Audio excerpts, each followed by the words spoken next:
Cast a split opinion, like Ryan Duncan wearing a Pat Habib Gay shirt in Revolution on May Day weekend. Phil, to join me this week, looking back at all the antics from the weekend and May Day as the players got a well-deserved rest, it feels like, after securing safety this weekend. Lots to talk about on and off the field, it feels. Yeah, just a tad. I think I've got to hold my hands up first and foremost. I jumped on the riser bandwagon a bit early on, and then went about the rest of my evening before the rest of it sort of came out. So yeah, just a bit mental. But in homage to the boys. R.I.P. Callum Wright. You're sorely missed. Well, I hope that Right 14 RTG that you've got plastered to your hoodie is not taking the piss out of the absent Callum and is in support, much like the top worn, not only by Ryan Duncan, as you said, because it's quite simple to post something vastly out of context. I think that the background to the whole thing was that the Pap used to get free drinks in Revolution, so the players took out the top in an attempt to themselves get free drinks, whether you find that banter, if you want to call it that, funny or not. But certainly Sunday night seemed to prove how easily Don's fans get wound up over the smallest things, didn't it? Yeah, I don't know if it was my sort of frustration at how bad Duncan had been sort of this season that sort of let me sort of assume he was being a prat. But yeah, I don't know. I think the whole thing was just a bit mental, to be honest. Yeah, and I think some of the shots getting fired on the back of it as well were also rather interesting. Yeah, there was a lot of quickly deleted tweets by the person obviously who put the photo up as well, but also people apologising for kind of getting the wrong end of the stick. But we'll be speaking about on the field matters on the podcast tonight. We'll be looking back at the Dons 1-0 win over St Johnstone. That's now 6 league games without defeat for the Dons, as we said, now securing our Premiership safety for next season. We'll briefly discuss the young team. Of course, since the last time we were on, Phil, they had that semi-final in the Scottish Cup, and they're 2 games away from winning the Youth League as well, which, despite the men's first team not guaranteeing themselves European football, the young team could do that with winning the league. We'll also look at the Hibs game coming up at the weekend as the Dons head to Edinburgh, your current hometown. So a nice local game for you for a change. And if you are watching on YouTube tonight, as well as leave a like, why don't you comment below your thoughts for the RTG Player of the Year? You can choose between Bojan Miovski or Jamie McGrath, and you can choose for Young Player of the Year, Dante Polvara or Jack McKenzie. So leave a comment below with who you think should win that award, and we will present an award to your chosen player after the last home game of the season next Wednesday night against Livingston. Phil, on the pitch, St Johnstone, never a pretty game, regardless. It seems we always played them at Pittodrie this season in terrible weather conditions as well, not the nicest of days in Aberdeen as well at the weekend. But ultimately, another 3 points for Aberdeen, as we said, securing safety, but another game to largely forget. Yeah, I mean, I think it's one of those things. I think Aberdeen St Johnstone must go down. It's just one of the most boring ties in like recent history.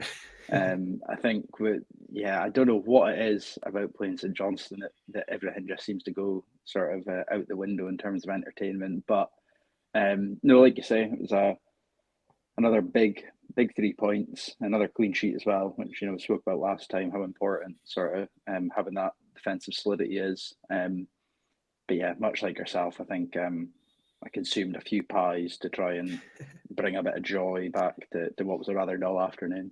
Did you sample the pie of the month? I did not.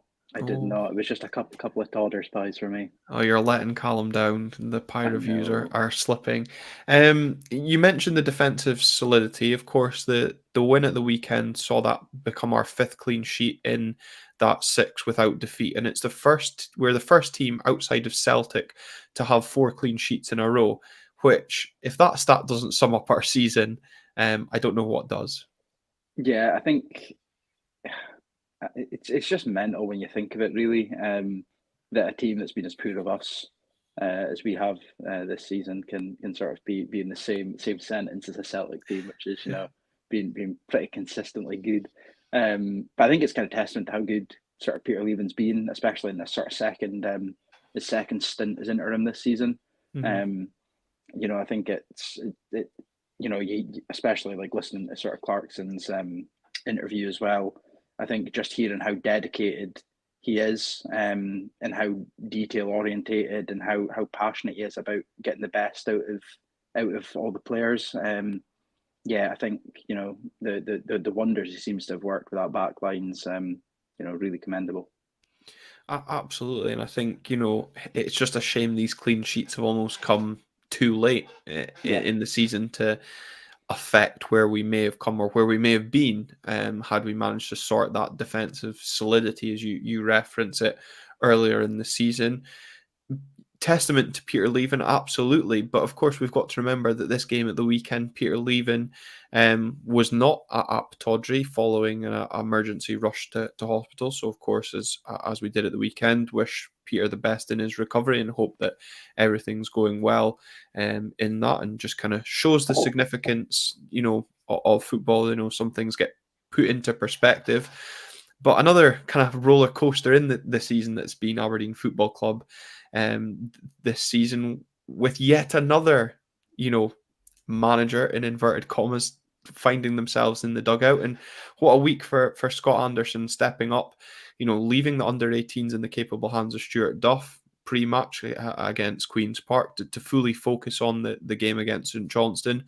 And I'm just glad for him, a man that seems to have covered many roles, many coaching roles at all age levels, now getting into the first team as well, fully in charge for one game. Got the win as well. So it was a nice for Scott to get that win as well. Yeah, definitely. I think it's another sort of feel good story, I suppose. I think his rise up. I think I was speaking to you the other day, and like you said, he used to basically coach in schools around the Dice area and whatnot. So fair play to him, and even as much as I've been a critic of the pair of them, Hayes and Samson as well for sort of stepping up to the helm a little bit and having some added responsibility there. So yeah, and I mean, like you say, it's a fair week of accomplishments for Scott Anderson. Could get better in the next wee while as well. Yeah, I absolutely could. We'll come on to the young team a bit later. As I said, it wasn't really an overly memorable game in terms of talking points, really, which is great when it comes to doing a podcast. The first half probably kind of mirrored the Motherwell game in the sense that, just a typical bottom six end of season feel to it. St Johnstone maybe had the most clear cut opportunity when Angus MacDonald got turned inside a couple of times. I thought, for me, pretty poor defending from Angus, allowing the St Johnstone forward to get the shot away, but excellent covering from Stefan Garterman to get back on the line and help out his defensive partnership. Kind of roles reversed, it felt, from the previous week when Angus MacDonald was back there doing some last ditch defending, saving Stefan skin that time. Again, though, from an Aberdeen point of view, when we look at the game as a whole, it feels like we're doing all the right things in the final third, but putting the ball in the net. Bojan Miovski having a chance that, again, not on his favoured left foot, pretty tame attempt by Bojan standards. Lack of composure a couple of times. I know you were a bit critical of Leighton Clarkson at the weekend with some of his passing. And again, second half, it just felt that we were just trying to score the perfect goal, walking the ball into the net. Yeah, I think, like I say, I mean, I thought Clarkson, did create a few chances, but um, I think a player of his quality kind of had to drive us forward a little bit and just have that bit of composure. I think at times we were just trying to force it too much, and I think it comes back to what you say, just try to score that perfect goal. I think we try and force balls that aren't on. We try and work it into the net, which when you're playing a St Johnstone team that's pretty much 10 men behind the ball, you're going to find it very hard to do that unless you are a team that's stacked with unbelievably creative, talented players, which we've got a few of, but not in abundance. like you said, I thought the St Johnstone forward was pretty good. I was actually surprised when I saw him getting subbed off in the second half, because I thought he was the only one that was really causing us that little bit of trouble at the back.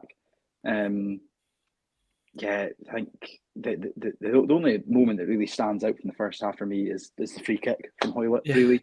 And at that point, I was really queuing in the south stand for a pie, so I didn't even get the best view of it because behind the TV gantry bit. But yeah, I think we just I don't know what our version is to just try to take some shots on. I think I'd referenced it on Twitter as well, that just have a pop. I mean, I know the boy Mitov's a decent keeper, but cause a bit of trouble at least. Yeah, exactly. And obviously, he had the one incident in the first half as well, where I think the shot just bounces in front of him, but kind of took him by surprise. He doesn't handle it particularly well, but on the whole, as you said, he's been a decent keeper, and I know a lot of Dons fans are hoping he's someone that we might be looking at as a Kel Roos replacement. That that free kick, I was too busy celebrating that I couldn't believe that the effort from Junior Hoylett hadn't found the back of the net, because from where I was, I felt like it was in. I had absolutely no idea how the ball hadn't then still found the back of the net, and it wasn't until watching on Sports Scene that, yeah, despite his brilliance at the other end denying St Johnstone, he also did his best efforts to deny Aberdeen the lead by fluffing his lines in front of an open goal, Stephen Gartem, and failing to make it 2-2 on a personal level.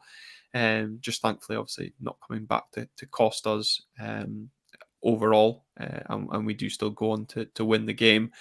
I think it was a game that it was always going to be won by the odd goal, and it feels like Aberdeen's and Johnson games are always won by the odd goal. And the free kick, as you mentioned in the first half, conceded by former Don Andy Considine, picking up a booking in the process. And Andy Considine as well involved in the concession of the penalty. I don't know whether or not it's his contact that brings Nicky Devlin down. He's certainly there or thereabouts. Kind of one half of the St Johnstone sandwich that Nicky Devlin finds himself in. Nicky Devlin does go down very easily, but there's contact there, and another ridiculously long wait for VAR. And Leighton Clarkson was the player adjudged to potentially be offside, which caused an over 3-minute wait for VAR to deem him onside. And I think when you saw the lines being drawn, he was quite comfortably onside in the end. I think that's just the story of VAR this season, or at least from an Aberdeen perspective anyway. I cannot tell you, the last time that we had a extensive VAR check that lasted anything less than 3 minutes. I did find it strange. There seemed to be quite a lot of sort of VAR communication going on. Obviously, none of it resulted in going over at the monitor, but it did seem like it was involved quite heavily, which I was kind of surprised at, because a lot of the time I didn't actually know what it was for. So yeah, I think, like I said, I think it was a soft penalty, but I don't think St Johnstone can really have much complaints. No. It's that age old. Okay, now we've got VAR. It's a bit different, but it's that age old. You've given the referee a decision to make. From the south stand, like he was cleaned out watching it back. He wasn't exactly cleaned out, but he definitely his sort of path of motion was impeded. And yeah, Bojan just doing what he normally does, and cool as you like, putting this one up. Yeah, exactly. And I think, despite the weight and the pressure in inverted commas, if you want, after having that weight, he's cool and calm and sends Mitov the wrong way. And obviously, if you haven't seen the penalty yet, for whatever weird reason, we do have it on the RTG YouTube channel in the short section, so you can see that clip from behind the Merkland. And for those that have commented about it, I'll remember to turn it to landscape next time for filming the goal. But look, it's soft, but I think, as you say, in this day and age, it is a penalty. St Johnstone can't have any complaints. And I think it was former co-host of the show, Johnny Main, who put out a tweet at the weekend saying it was probably the most one-sided 1-0 you'll end up seeing all season. And I think, barring maybe a couple of half chances, maybe being generous to St Johnstone there towards the end of the game, we were fairly in control once it went to 1-0, and if anything, we could have maybe looked to add to that lead, but 1-0 was enough to see out for a very important 3 points that, as I said, not only keeps us now safe, but keeps us well in the hunt for 7th place as well, Phil. Yeah, no, I think it was definitely all Aberdeen. But I think it just comes back to sort of the bottom 6 games being, they're cagey affairs, especially for the teams that are sort of in threat of facing the drop. So I think it was unsurprising we were going to dominate the ball. I think it just kind of goes to show that, we do have, a squad of players that their quality is too good for the bottom 6, really. Okay, we've not shown it this season. But some of the play against St Johnstone, just the overall domination in terms of retaining the ball, it was. I guess it's just frustrating, that really we probably shouldn't be. We shouldn't be in this position, and I think But we some only of the have recent ourselves to games. blame for being Well, in the exactly, position. exactly. Which is why I'm hoping next season we can sort of just build on what we've sort of put together the past 5-6 games. But yeah, it'll be interesting to see how it goes over in Leith. Again, I think it'll be neither team's really got much to play for. So it's more of just a pride thing, I think. Yeah, Daniel Wilkes, I'm pretty sure Daniel might have enjoyed a few pints pre-match because he said he thought we were like 2006 Barcelona in the second half without the front three to finish it. There was certainly a lot of free-flowing football. I'm sure the Barcelona team of 2006 won't quite enjoy that comparison, but do you think there's shades in? I think we mentioned it from the Motherwell game, and you could maybe argue it from the second half display at the weekend. There's shades of how we're going to maybe look to be playing next season under Jimmy Thielen when he comes in, because it does seem to be more kind of higher press, looking to that kind of. I don't want to exactly call it long ball, because I think Jimmy Thielen refers to it as long passes instead, long diagonals. And of course, those that have been kind of following Elfsborg since the appointment of Jimmy will have seen they impressively beat league leaders Malmo at the weekend 3-1, I think it was, but did so scoring those 3 goals, 5 shots, 4 on target, and just 19% possession. So very exciting for those that are already looking forward to that appointment come summertime. Yeah, I think there's definitely parallels. I think in the style of play. I think even just the sort of shape change. We do seem to be going with more of a front three, as opposed to sort of Bojan up on his own and sort of having that 5 in the midfield.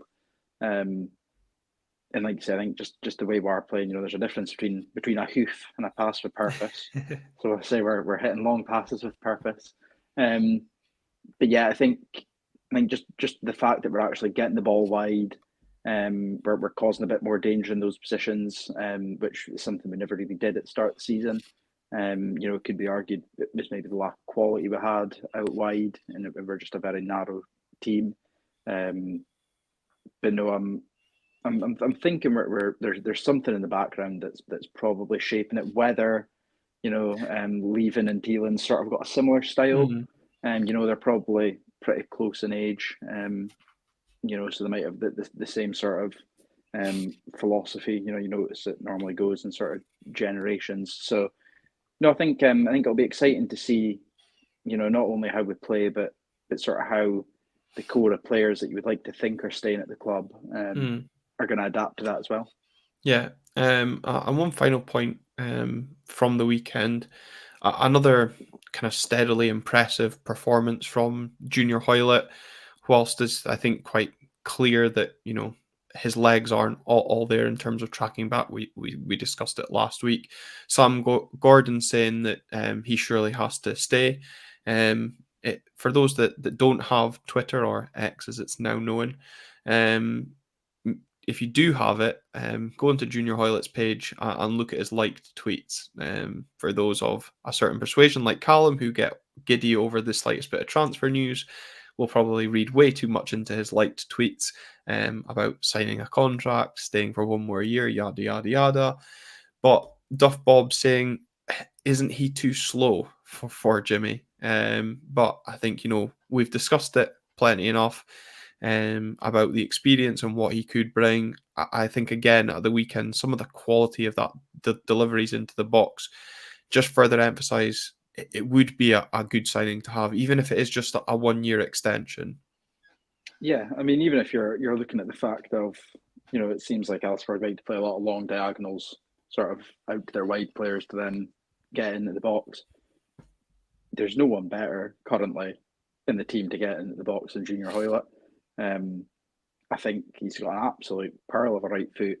There's nothing I want more for him to score before he potentially goes, if he doesn't sign a new contract, because I think he's due one. And I think it'd be nice for him to sort of get that reception of banging one in, ideally, in front of the red shed against Livingston. But he was close I to the would weekend. He was. I mean, there's a couple of things he's came close now. I think there's one in the locker coming. But no, I would definitely be trying to give him another year. Obviously, it all comes down to finances. But yeah, it just gives us something different to what we've got. Yeah, and as Sam's saying, he's the perfect contrast to Duke for him, gives us the best of both worlds and a handy option. But you say it comes down to finances. Mark Robertson, good to have you tuning in. Mark raises a good point, saying the work-life balance may be tough even for another year. Of course, with his family, he's got a young son, as I mentioned in the last episode, who recently just signed to the Reading Academy. So they're still down in England. So could another year away from his family be tough for him staying up here. I know it's not the largest of commute, but these things can be tough for some players, certainly. Obviously, again, going back to Pap, his struggles on settling in, but I don't know if Junior has had the same kind of issues. So those are kind of really the main talking points from the weekend. Anything else, Phil? My Pataudry pie wasn't burnt, so that was a bonus. That's about it, really. Well, on that bombshell, I think we'll move on then. We'll move on to the young team. As we said, they had the Scottish Cup youth final a week today, because of course we're a bit late in doing this podcast this week, so apologies for those who we've ruined your usual Monday night or Tuesday listening. A disappointing defeat to Rangers in the final, a controversial refereeing decision in the build up to the penalty that drew Rangers level. Maybe a harsh lesson in what it's like to be refereed in those games, but I think overall certainly a better showing than Barry Robson's team did against Rangers in a final, but lots to be proud of for that team, who you've got to remember, a lot of them are well under 18. I know there's a few of you in the comments currently discussing the under 18 team.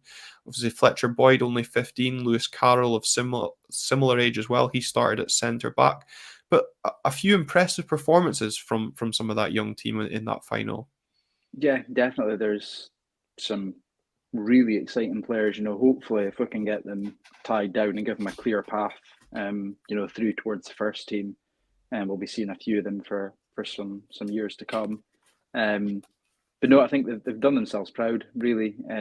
Some of the football they played was superb. Some of the composure. Okay, I know, it's a bit different to playing, a few years up against guys that are in their 20s, 30s, that are seasoned pros and this, that, and the next thing. But, some of the composure they showed, on a big pitch at Hampden, in a big game as well. I thought it was brilliant. Like the Babbage obviously is kind of established as a really promising young player. Like say Fletcher Boyd, Alfie Stewart as well. Yeah. Was an absolute engine in the midfield. Some quality deliveries as well from Alfie from corners. Yeah, his left foot's unbelievable. And I think you can feel a bit aggrieved that he's not maybe being credited with the goal that I thought never was. Yeah. Yes.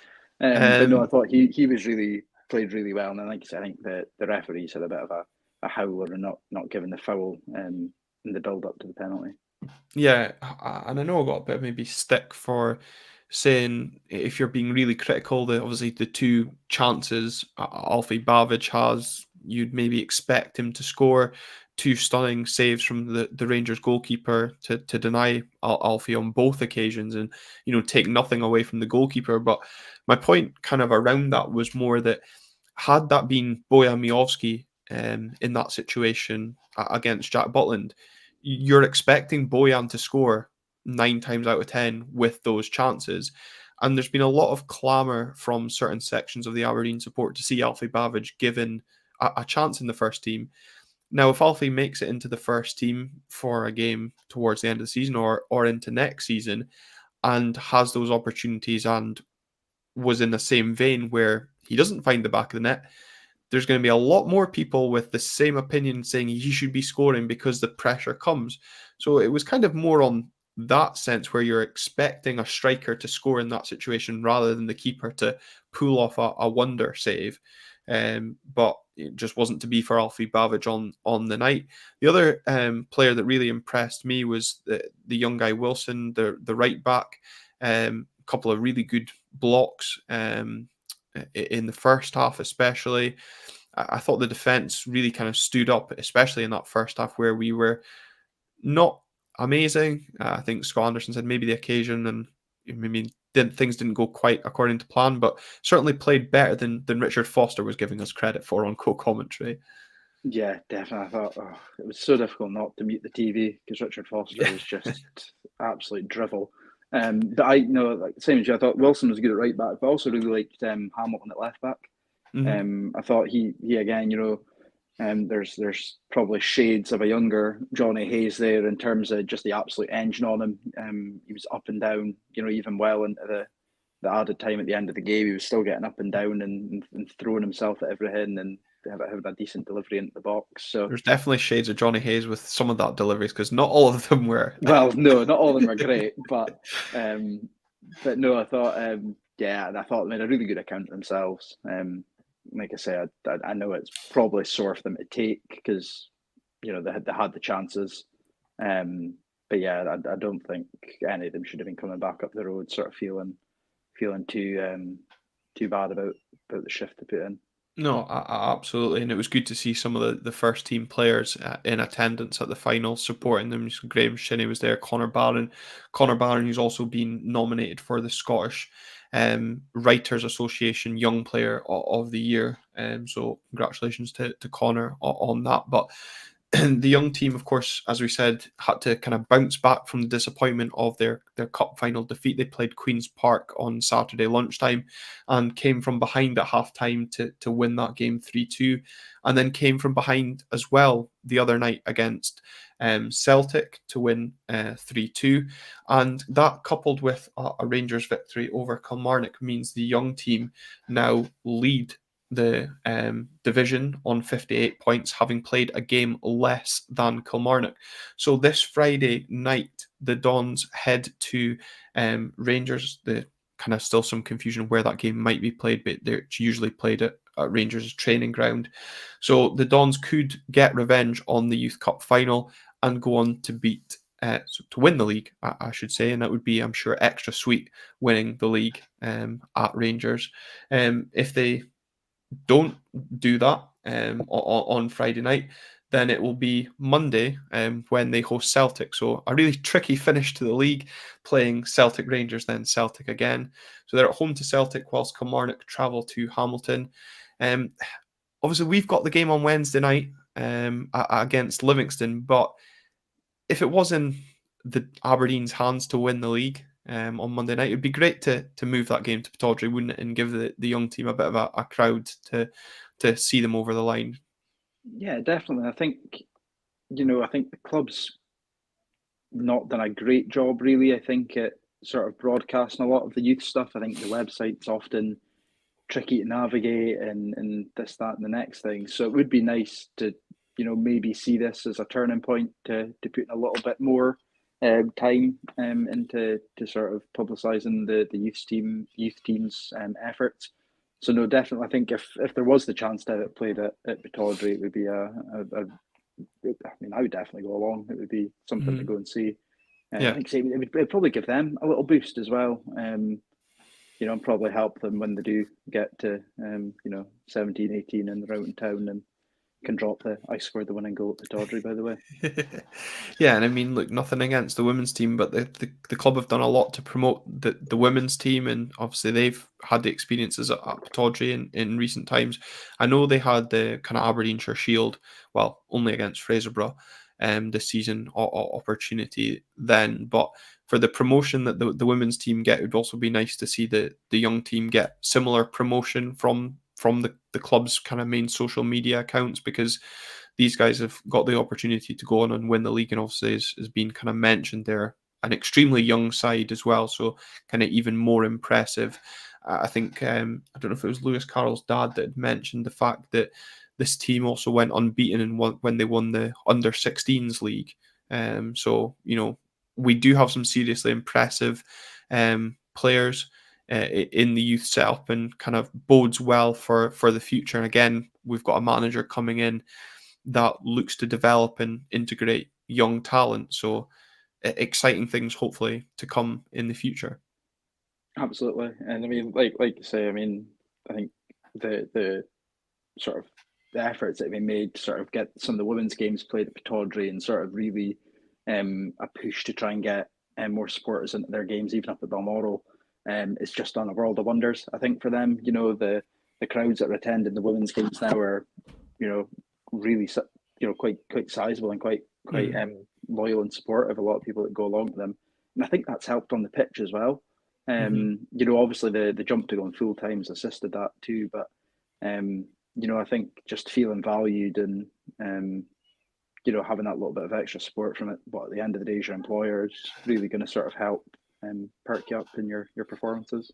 Yeah, absolutely. On Jimmy Tilleen as well, the Press and Journal Evening Express breaking the story this week that he will not be coming between now and the 1st of June, which is his contracted start date, due to, in quote marks, red tape. I think that the cost of bringing him over, I know a lot has been made of that, particularly between Michael Stewart and Tom English on Sports Sound, but is it really a bother to us as Aberdeen fans that he won't come now? Obviously, there was maybe the assumption that he may come once we were mathematically safe, just to oversee the last 3 games. Given Elfsborg's results, I think a lot of people were putting 2 and 2 together and assuming it was coming to 5. But as we said, an impressive win for his current employers at the weekend. I'm not overly fussed because Peter Leven's been doing a great job, and there seems to be that kind of integration potentially of future tactics at this moment in time.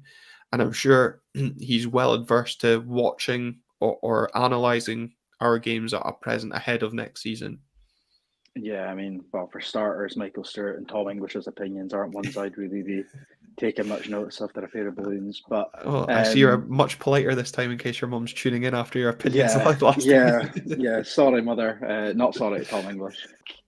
I think it was probably obvious he wasn't going to be coming in early. I think even outside of the red tape, he seems like a very sort of honest and principled guy.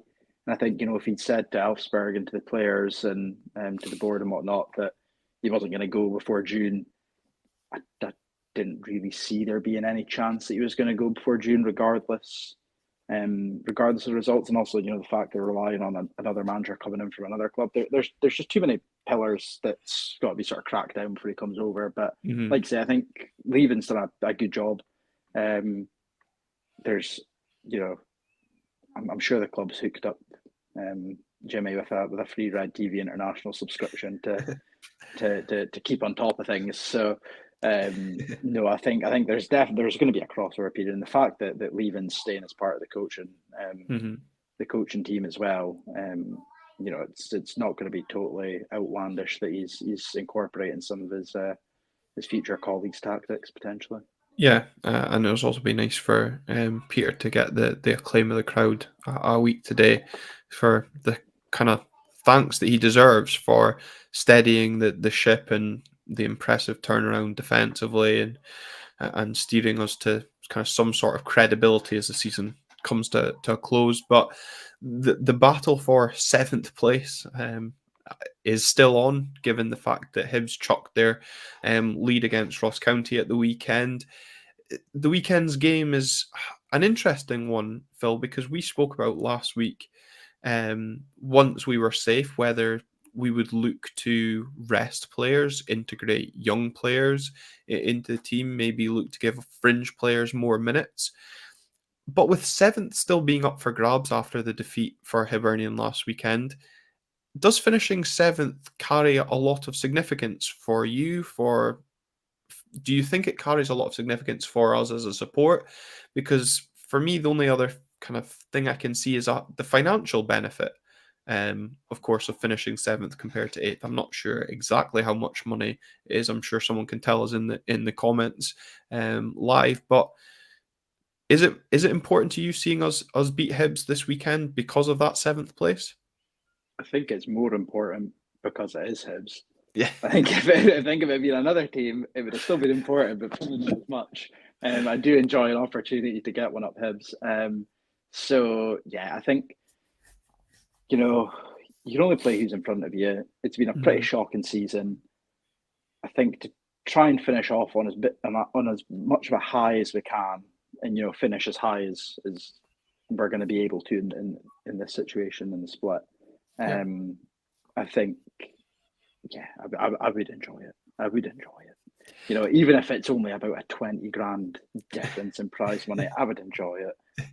And I think what's going to be interesting this weekend is the kind of outlook from both sets of supporters on the game. You could argue we're buoyed slightly given the fact that we're six without defeat. We're looking solid defensively.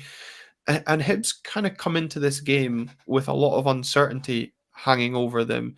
They've not been playing great football. Nick Montgomery's future feels like it's hanging in the balance, although there's not been kind of too much talked about it because the Hibs fans already feel frustrated with Nick's current style of play.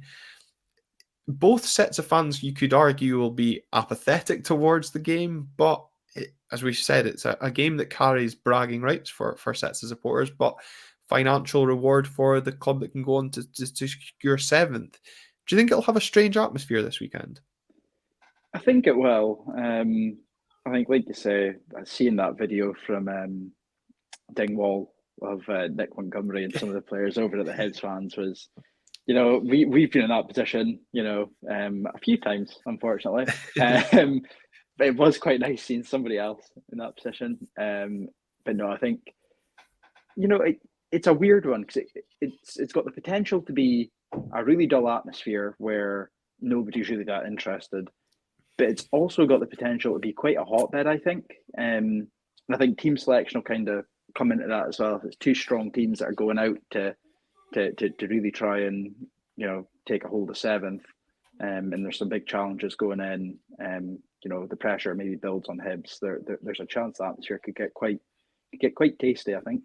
Yeah, I suppose you could call it the Jekyll and Hyde derby this weekend because you don't know what you're going to get from either side in terms of team selection or performance. I think it would be nice for us just to keep that kind of feel-good factor as such continuing between now and the end of the season. I think Paul Donaldson makes a good point kind of in reference to the crowd and the fact that adults are being charged £35 in the away end. He assumes that the home fans will be charged the same. £35 for a bottom six kind of meaningless game, whether you feel it's meaningless or not is obviously your opinion. But it feels pretty meaningless. It's just ridiculous. Anything over £30, to be honest, anything over 20-25 is ridiculous in this day and age. But for the type of game we've got this weekend, £35 is absolute robbery from Hibs, especially now that they've got a bit of money behind them as well. They don't need to be charging that much to rake it in. I think, given kind of the points you've raised, Phil, I expect to see another strong Dons 11, maybe only one or two changes, and that's with the game on Wednesday against Livingston in mind, looking at the likes of Junior Hoylett. Yeah, no, I'm of the same opinion. I think it'll be relatively unchanged. I think it'll be interesting if Shinnie comes back in. Yeah. Because I also thought, I wasn't surprised, but I also did think it was interesting he got handed the armband when he was coming off the bench against St Johnstone. I wasn't sure whether McDonald was gonna keep it, and we were gonna see a bit of a mutiny, but Does it really matter though? no, not at all, not at all. I think it was more of a symbolic thing than Yeah. anything. But yeah, it'd be interesting to see if he comes back into the starting 11. If he does, who Um, does he come in for, in your opinion? Because as you say, he didn't come into the straight back into the team against St Johnstone, which I've got to say I'm glad he didn't do that. And that's nothing against Graham, but just like to see that continuity in that midfield, because I think, if we're speaking about players and their legs going in the likes of Junior Hoylett, Graham Shinney does fall into that category, and we can't rely on the likes of Graham Shinney to play 90 minutes week in, week out, looking into next season as well. So, yeah, if he does come in, who for? And Paul Donaldson asking, does Ruby make a comeback in this game? And I guess if he does, who for? yeah, well, I think it'll be the normal sort of change where it'll be Polvara on the bench. I think Shinney and Barron have sort of been quite a consistent pairing this season. So I feel like that would be the more likely option there than have Polvara coming on, maybe hour mark or so, hopefully, make them early enough this time. I bet the hour mark when Shinney does inevitably sort of maybe tire a little bit if he's doing a lot of running.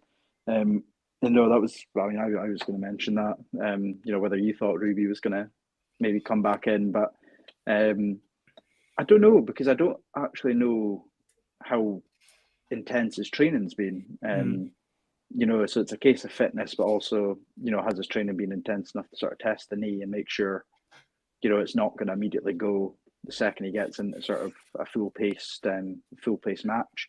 If he was to come in, it's really tough to say, because Angus and Gartman's put together a nice partnership just now. So you don't really want to break that up, and you don't want to go back to a back three either. So yeah, I think I'll plead the fifth. I think for me, you're looking at Ruby making a comeback against Ross County on the last day of the season. Scottish Crypto saying it's about 60 grand per position extra below the top three.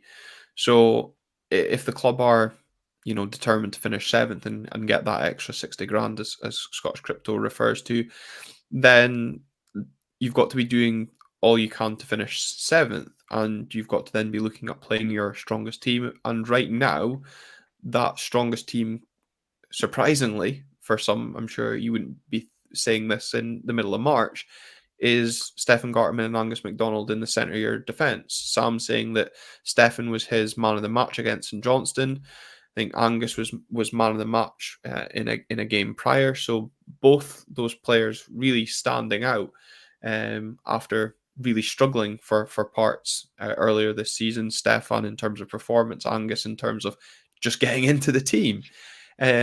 So yeah, personally, I don't see Ruby making a comeback in terms of starting this game. If we're 3-4-0 up, which would be terrific, give him a run out, by all means. But yeah, I don't think we'll see him out and out until probably the last game of the season. And again, it might just be in a token 30 minutes, because as you say, how solid is that knee? I mean, you could argue you could play him against Livingston given they're down, but then they might just go hell for leather and not care. So, yeah, I don't think we'll see him until the last game of the season. Yeah, no, I'm in agreement with you on that one. I think as well, it's probably the most sensible thing for him as well. There's no point risking it. So yeah, no, I think as well against County it probably works, because they're no doubt going to have Simon Murray and Jordan White pretty going full WWE mode as they often do. And well, I guess as well for that County game, it depends on their situation as well. Obviously, they've now found themselves out of the playoff spot, so things could potentially, that game could be a total dead rubber, which would be hilarious, because it would be unbelievably funny to see Craig Levein relegated. But Ewan Grant saying if Ruby is in Tuline's plans, then don't see the point of risking him for some nothing games when things are currently settled, as we've said, with both Angus MacDonald and Stefan Gartman doing a more than suitable job in the heart of our defence. But it'll be interesting to see that team sheet come Saturday at 1:45 when it usually comes out. So we'll look at that for the next show, and we'll also look back at the game. Phil, I know you're going to the game. I am not. I'll be at home watching on TV. So we'll catch up on that game probably on Monday night. So it'll be a quick turnaround next week. It's a double show week, because of course we have the midweek game against Livingston. So there'll be a review and preview of that game on Monday night, and then probably Thursday for the Livingston review ahead of the Ross County final home game of the season. So we're looking at probably 3 more shows to go between now and the end of the season, and then there will be a special review of the season. I don't know if special is the right word, but we'll be looking for a few of you to come on and give your thoughts on the season as a whole as we review all aspects of the season.